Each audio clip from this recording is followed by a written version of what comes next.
Bakit nga ba may mga tao na nababaon sa utang ano? May mga bilyonaryo nababaon pa rin sa utang. Meron din naman mga kulang sa pera pero nababaon din sa utang. So ano nga ba talaga ang reason?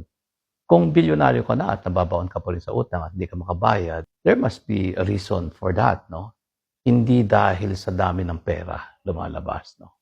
Kaya tayo nababaon sa utang kasi unang-una pa man, yung maliit nating hawak, hindi natin alam paano natin hawakan at palaguin. Kasi kung doon pa lang sa maliit, nababaon na tayo sa utang, definitely there's a reason why. So, ang reason is that doon pa lang sa maliit, nami-mismanage na natin. And therefore, pag binigyan tayo ng mas malaki, lalo dating nami-mismanage yun. So, whether maliit o malaki, pwede tayo mabaon sa utang at hindi tayo makabayad. Simple solution is, kinakailangan magaling tayo kahit na maliit pa yung hawak natin.